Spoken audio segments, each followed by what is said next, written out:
તમે અમારા લોકોને જવાબ આપો. અમે તમારા જવાબની રાહ જોઈએ છે કે તમારે લાફો કેમ ખાવો પડ્યો. ગુજરાતમાં સ્થાનિક સ્વરાજની ચૂંટણીના હવે ફક્ત 2 દિવસ બાકી રહ્યા છે અને આ 2 દિવસમાં તમામ લોકો જે નેતાઓ છે, પાર્ટીઓ છે, પોતાની જી જાન લગાવી રહ્યા છે જીતવા માટે. એવામાં દેડિયાપાડાથી ધારાસભ્ય એવા ચૈતર વસાવા એક કેસને કારણે દેડિયાપાડામાં પ્રવેશ નથી કરી શકતા, ત્યારે તેમની પત્નીને મેદાને ઉતારવામાં આવ્યા છે અને તેમની પત્ની જ્યારે મેદાને ઉતર્યા છે ત્યારે તેમણે જે પ્રહાર કર્યા છે અને લોકોને જે સંબોધન કર્યું છે તે જોવા જેવું હતું.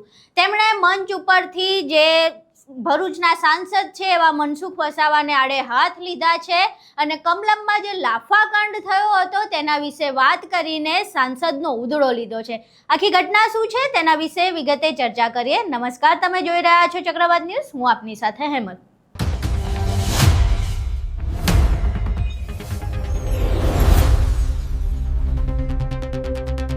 સ્થાનિક સ્વરાજની ચૂંટણીને લઈને દેડિયાપાડાથી ધારાસભ્ય એવા ચૈતર વસાવા ખુદ પોતાના જ વિસ્તાર દેડિયાપાડામાં જઈ નથી શકતા, કારણ કે એક કેસમાં તેમને જામીન આપવામાં આવ્યા હતા અને શરતી જામીનમાં એવી શરત મૂકવામાં આવી હતી કે તે દેડિયાપાડામાં પગ નહીં મૂકે. ત્યારે હવે જે ચૂંટણી નજીક આવી રહી છે તેને લઈને ચૈતર વસાવાએ તેમના પત્નીને મેદાને ઉતાર્યા છે. જાહેર મંચ ઉપરથી તેમના પત્ની જનતાનું સંબોધન કરી રહ્યા હતા અને આ સંબોધન વખતે તેમણે અનેક એવી મોટી વાત કહી જે તેમની રાજકીય સૂઝબૂઝ દર્શાવે છે. આખી ઘટનામાં તેમણે ગ્લાસ કાંડ વિશે વાત કરી. મનસુખ વસાવા જે 7 ટર્મથી ત્યાં સાંસદ છે ભરૂચમાં, તેમના વિશે વાત કરી અને કહ્યું કે તમે 7 ટર્મથી સાંસદ છો, તેમ છતાં જો કમલમમાં તમને લાફો પડી જતો હોય તો પછી હવે જનતાએ જોવાનું છે. આ સિવાય તેમણે જનતા સાથે વાત કરી અને કહ્યું કે જે તમારા ચૂંટેલા ધારાસભ્ય છે એ અમુક લોકોના કારણે, ખોટા કેસના કારણે તમારી વચ્ચે નથી આવી રહ્યા, તેના કારણે તેમના વતી હું માફી માંગુ છું. આખી ઘટનામાં ચૈતર વસાવાના પત્ની જનતાને સંબોધતી વખતે શું કહી રહ્યા છે અને મનસુખ વસાવાને કેવી રીતે આડે હાથ લઈ રહ્યા છે તે સાંભળીએ.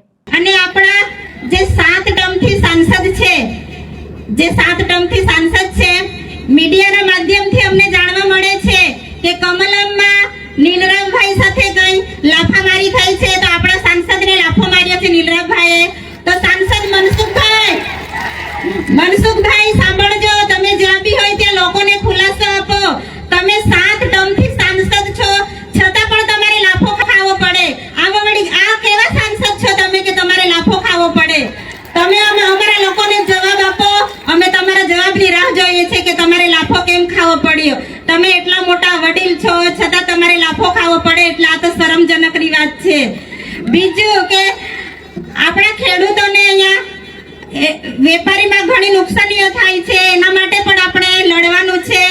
અને ગામડે ગામડે અમે જઈએ છીએ, બધા અમને રોજગારીનું કામ પૂછે છે કે રોજગારી કેમ બંધ કરી દીધી છે. તો આ જે મનરેગાનું કૌભાંડ હતું 2500 કરોડનું, બચુ ખાબડે કૌભાંડ કરેલું ખબર છે ને, 2500 કરોડનું. હા, એટલા માટે આપણી રોજગારી અત્યારે એ લોકોએ બંધ કરાવી છે, એટલે બધી જગ્યાએ જ બંધ છે. અને એ લોકો ખાલી એવું કહે છે કે ડેડિયાપાડામાં બંધ છે, પણ રોજગારી બધે જ બંધ છે. કે ડેડિયાપાડામાં ધારાસભ્યને બદનામ કરવા માટે ભાજપ વાળા પ્રચાર કરે છે, પણ એ લોકોની વાતમાં કોઈ આવવાનું નથી. એ લોકો જૂઠું બોલીને અત્યારે વોટ લેવાના છે, એટલે એ લોકો આપણને ભમરાવે છે. આપણે એમની વાતમાં આવવાનું નથી. અને અમારી પાર્ટીના લોકોને લોભ લાલચ આપીને ભાજપ વાળા ટિકિટો આપીશું, લોભ લાલચ આપીને લઈ જાય છે. તો આપણી પાર્ટીમાંથી જે રાજીનામું આપીને જાય છે ભાજપ વાળા, એ લોકોનું કઈ વેલ્યુ કરતા નથી અને એ લોકો જાય છે પાર્ટીમાં પણ એમનું કોઈ જ વેલ્યુ નથી. તે આપણે જોઈ રહેલા છે. પણ આપણે બધાય સાથે રહેવાનું છે, સાહેબના હાથ મજબૂત કરવાના છે. સાહેબ એકલા પડે છે એટલે આ લોકો બધા ડરાવીને ધમકાવીને જેલમાં મોકલે છે, એટલે એનો બદલો આપણે આ ચૂંટણીમાં લેવાનો જ છે. પોલીસ કર્મીઓ અને અધિકારીઓ પણ સાંભળી લેજો, તમારાથી સહન થાય એટલું જ કરજો, નહીં તો અમારી સરકાર બનશે તો અમે વ્યાજ સાથે હિસાબ લઈશું તમારો, એટલું યાદ રાખજો તમે. કેમ કે અમારા લોકોને ઘણા હેરાન કરો છો, અમે રોજના રોજ વિડીયો જોઈએ છે, એટલે તમારાથી સહન થાય એટલા જ હેરાન કરજો. અમે વ્યાજ સાથે હિસાબ લેવા તૈયાર છે અમારા લોકો સાથે. તો તમે બધા અમને વિશ્વાસ આપો કે તમે બધા ઝાડુને વોટ આપશો. હા, તમે આપશો એવી અમે તો આશા રાખીએ છીએ, કેમ કે અમને લોકોનો ખૂબ સારો પ્રતિસાદ મળે છે અને આપણા ઉમેદવારોનો પણ ખૂબ આભાર માનીએ કે રાત દિવસ સતત મહેનત કરે છે. હવે 2 દિવસ છે, મહેનત કરજો અને બધી સીટો નીકળે એવી અહીં તમે આખો વિડીયો જોયો જેમાં ચૈતર વસાવાની હાજરી ક્યાંય ખૂટતી હોય તેવું લાગી નથી રહ્યું. જે પ્રમાણે ચૈતર વસાવા પોતાની છટા માટે અને પોતાના આકરા પ્રહારોના કારણે જાણીતા છે, એ જ પ્રમાણે તેમના પત્ની પણ વાત કરી રહ્યા છે, જનતાને સંબોધી રહ્યા છે અને જે ભરૂચના સાંસદ છે 7 ટર્મથી ભાજપના મનસુખ વસાવા તેમને બરાબરના આડે હાથ લીધા છે. એટલે ભલે ચૈતર વસાવાની દેડિયાપાડામાં એન્ટ્રી બંધ છે, પરંતુ ચૈતર વસાવાના પત્નીએ તેમની જરાય કમી મહેસૂસ નથી થવા દીધી. આ એમના ભાષણ પરથી લાગી રહ્યું છે.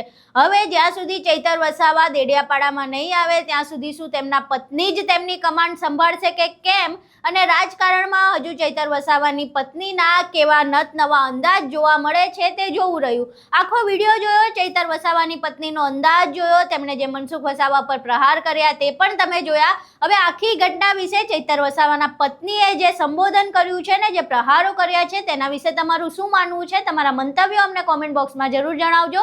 વિડીયો પસંદ આવ્યો હોય તો વિડીયોને લાઇક કરજો, શેર કરજો અને ચેનલને સબસ્ક્રાઇબ કરવાનું ભૂલશો નહીં. નમસ્કાર.